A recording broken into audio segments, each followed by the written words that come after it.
Marvel cinematic universe यानी MCU में super soldier Siram एक जरूरी एलिमेंट रहा है। ये एक ऐसा फॉर्मूला है जो इंसान के फिजिकल और मेंटल एबिलिटीज को अपनी पीक पर ले जाने के लिए बनाया गया है।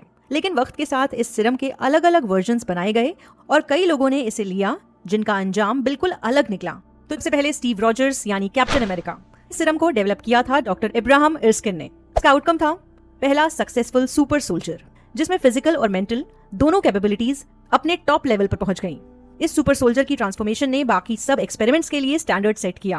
नंबर 2, जॉन श्मिट यानी कि रेड स्कल सिरम डेवलपर थे डॉक्टर अर्स्किन का एक अर्ली वर्जन। इससे स्ट्रेंथ और इंटेलेक्ट तो एनहांस हुई लेकिन सीवियर फिजिकल और साइकोलॉजिकल साइड इफेक्ट्स भी आए। इससे हाइड्रा का लीडर बना और वर्ल्ड वॉर सेकंड के वक्त कैप्टन अमेरिका का सबसे बड़ा दुश्मन। थर्ड, बकी बार्न्स यानी कि विंटर सोल्जर सिरम डेवलपर थे हाइड्रा के साइंटिस्ट्स जिन्होंने अर्स्किन के फॉर्मूला का रेप्लिका बनाया। सुपर ह्यूमन स्ट्रेंथ और रेजिलियंस मिली लेकिन ब्रेन वॉशिंग के बाद एक डेडली असैसिन बना दिया गया। फोर्थ, साया ब्रैडली सिरम डेवलपर थे यूएस गवर्नमेंट का अपना खुद का अटेम्प्ट।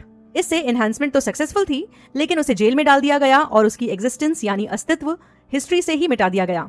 ये सिरम के डार्क साइड को रिप्रेजेंट करता है जहां रेसिज्म और पॉलिटिक्स भी सिरम के पीछे छुप गई। फिफ्थ, एलेक्सी शोस्ताकोव यानी red guardian Siram developer Soviet union का वर्जन। स्ट्रेंथ और ड्यूरेबिलिटी तो बूस्ट हुई लेकिन कैप्टन अमेरिका की शैडो में एक अनसंग हीरो बन गया। सिक्स्थ, विंटर सोल्जर्स जो हाइड्रा के प्रोग्राम के अंडर थे।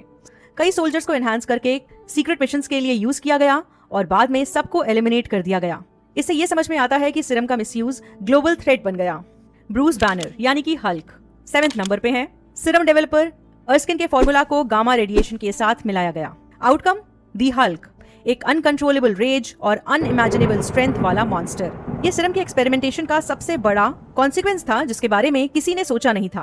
8th, एमिल ब्लॉन्स्की यानी Abomination serum developer super soldier serum plus gamma radiation का डेडली कॉम्बो। आउटकम, म्यूटेट होकर एक मॉन्स्टरस फॉर्म बन गई full of aggression and power. Warning sign कि अगर सिरम गलत हाथों में चला जाए तो क्या हो सकता है। 9th, Karli Morgenthau and the flag smashers serum developer power broker के under doctor Wilfred Naegele.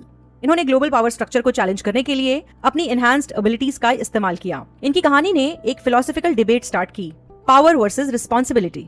10th, John walker US agent Siram developer Naegele के बैच से चोरी हुआ एक वायल।